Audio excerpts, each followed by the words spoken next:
जहाँ तक मैंने सुना है कि शायद ये होम्योपैथी में ऐसा होता है कि अगर किसी इंसान को बहुत ज़्यादा गुस्सा आता है, तो उसका नेचर भी ठीक कर दिया जाता है। इस बारे में कुछ बताइए? देखिए गुस्सा अगर आ रहा है, अगर हम अलग-अलग कैटेगराइज़ करेंगे, गुस्से वाली पर्सनैलिटी अलग होती है, शांत वाली अलग होती है, रोने वाली अलग होती है, कुछ इमोशनल लोग होते हैं, उनकी अलग होती है।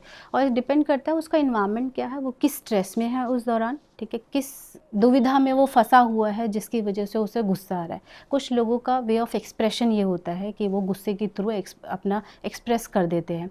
पर अगर गुस्सा इतना आ रहा है कि वो अपने आप को हार्म कर रहे हैं, सेकेंडली अपनी बॉडी के अंदर डिसीज़ बना रहे हैं, अपना जो सोशल गैदरिंग है उसको हैम्पर कर रहे हैं, तो वो एक डिसीज़ में माना जाएगा। Otherwise this is the way of expressing your emotions, जो कि डिफरेंट डिफरेंट लोगों में डिफरेंट डिफरेंट होता है।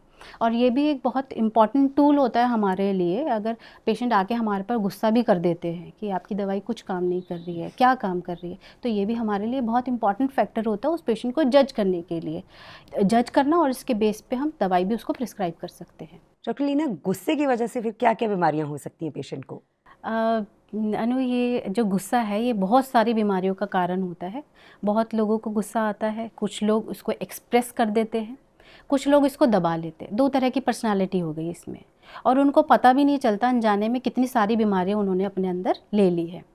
देखिए कुछ कन्फ्लिक्ट्स होते हैं हमारे माइंड्स के अंदर। एक्चुअल में हम होम्योपैथी में माना जाता है कि all diseases are due to some stress, due to some conflict, जिन कन्फ्लिक्ट से हम नहीं निकल पा रहे हैं और उसमें फँसे हुए हैं। कन्फ्लिक्ट्स किस तरह के होते हैं? मॉर्सल कन्फ्लिक्ट होते हैं, इनगोइंग एंड आउटगोइंग मॉर्सल कन्फ्लिक्ट होता है, जो कि अपनी सारी की सारी गुस्से को अंदर ही दबा लेते हैं। उनको दूसरे तरह की बीमारियाँ होती हैं, जैसे कि पाइल्स हो जाना, या फिर आईबीएस के बहुत सारे केसेस होते हैं, इरिटेबल बाउल सिंड्रोम, इंटेस्टाइन में इन्फ्लेमेशन हो जाना। ये सारी की सारी भी बीमारियाँ उन लोगों को होती है जो अपने सारे गुस्से को अपने अंदर भर लेते हैं। ये तो मैंने सारी चीज़ें आपको बताया कि फिजियोलॉजिकली किस तरह से बीमारियाँ डेवलप होती है, बट साइकोलॉजिकली क्या इम्पैक्ट होगा लाइफ में। अगर किसी का ऐसा नेचर होगा जो कि एक क्रांतिकारी टाइप का है, जो कि अपने गुस्से को, अपने भड़ास को तुरंत निकाल रहा है, सोशली उसको कोई मैटर नहीं करता, उससे रिश्तों में दरारें आ जाती है, उसकी वजह से भी काफ़ी सारी बीमारी जैसे डिप्रेशन है, एंजाइटी है, स्ट्रेस है, ये डेवलप हो जाता है। कुछ लोग अपने अंदर ही लेते रहते हैं, जैसे कि मैंने बताया, जो टिमिड टाइप की पर्सनालिटी होती है, माइल्ड होते हैं, किसी को कुछ नहीं बोल पाते, अंदर अंदर घुटते रहते हैं और बहुत सारी बीमारियां बना लेते हैं।